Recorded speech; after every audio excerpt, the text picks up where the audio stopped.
The first time I read your book, I wanted to throw it in a corner because I'm like, this defied everything that I thought I knew about money. I was so pissed off about it.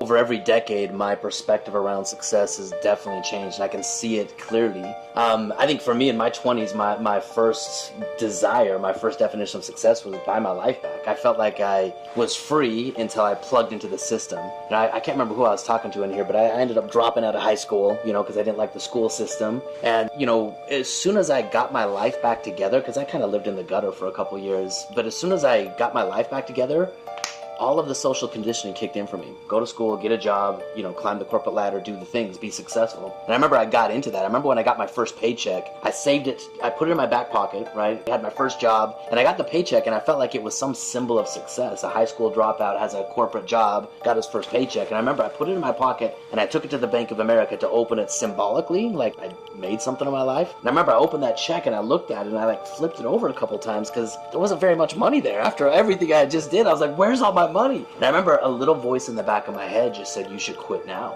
And I shoved it back down because I have a wife now, a kid on the way. And over those next 4 years, I traded everything that was success to make more money, keep more money, to retire early. And some of those wake-up calls kind of hit me in the head, and I realized that game has no success behind it. The first time I read your book, I wanted to throw it in a corner because I'm like, this defied everything that I thought I knew about money. I was so pissed off about it.